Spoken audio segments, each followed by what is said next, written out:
66 million years ago, a dinosaur's forelimbs suddenly gave out, and then it crashed heavily onto the beach. For this 70-year-old Alamosaurus, life had come to an end. However, the death of such a giant dinosaur always triggered a terrifying bloodbath. By the next morning, a group of Troodons had already picked up the scent and arrived. Troodons were among the smartest dinosaurs, so they often got the first opportunity. But the dead Alamosaurus was 50 meters long and weighed a staggering 100 tons, meaning its skin was a full 7 centimeters thick, far too tough for Troodons to tear open. That meant it was time for a dinosaur with real power to step in, and that dinosaur was the infamous Tyrannosaurus Rex, the predator that struck fear into all others. As the land's top carnivore, its 15-centimeter-long teeth could rip through any carbon-based body. The clever Troodons still didn't want to give up, but the T-Rex never shared its meals. It immediately drove them off, determined to keep the feast for itself. However, the death of a 30-meter-long dinosaur naturally attracted even more predators. Enter Quetzalcoatlus, the undisputed ruler of the Cretaceous skies, with a sharp beak measuring 1.8 meters alone and a wingspan stretching 12 meters. From the air, it could challenge any creature, even the T-Rex. If the Tyrannosaur wasn't careful and took a peck to the eye, it would end up half blind. A single Quetzalcoatlus wouldn't usually force the T-Rex to back down, but this time it had company. Soon, a second Quetzalcoatlus arrived.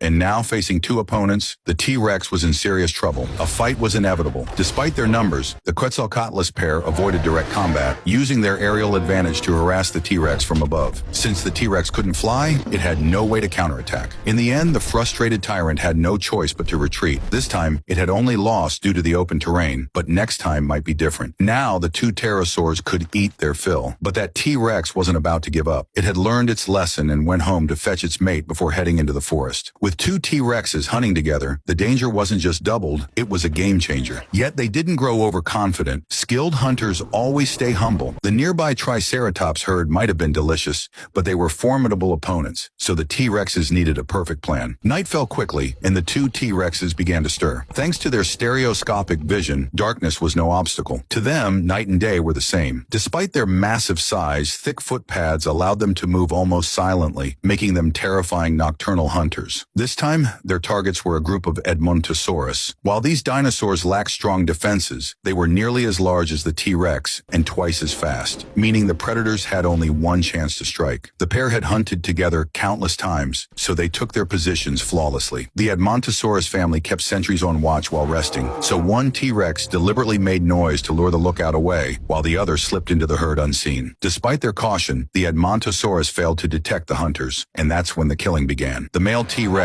burst forward, sending the herd into a panicked stampede. One Edmontosaurus, however, ran straight into the trap, forced to flee in the direction the T-Rexes had planned. The female knew it was time to strike. The prey had no time to react or escape. Within moments, the two T-Rexes had brought it down. Clearly, two T-Rexes hunting together had a terrifyingly high success rate, but the story was just beginning. With their bellies full, they still had important business to attend to. The next morning, the pair got to work. A small grove provided perfect shade from the heat, and there, hidden under the trees, they quietly fulfilled their duty to reproduce. Sometime later, the female successfully laid her eggs. What might have seemed like a heartwarming love story took a darker turn. One day, the male T-Rex appeared by the sea. Despite their massive size, their hollow air-filled bones made them surprisingly strong swimmers, but the female was nowhere to be seen. Once the eggs hatched, she had left, leaving the male to raise their 5 hatchlings alone. To feed them, the father led them to a nearby island, the young struggling to keep up. But in this age of giants, the ocean had its own apex predators. The T-Rex's sharp instincts detected danger, and it immediately looked down into the water. A massive Hoffman's mosasaur was approaching. This was bad. An adult T-Rex might have stood a chance against a mosasaur, even in the water. But with 5 vulnerable young, it had no choice but to swim faster. The hatchlings didn't understand why their father was speeding up, but they paddled desperately to follow. The hatchlings didn't understand why their father was speeding up, but they paddled desperately to follow. The smallest one, however, began to tire, and that spelled disaster. The T-Rex father kept glancing back, watching as the mosasaur closed in. Just as they were about to reach land, the mosasaur struck.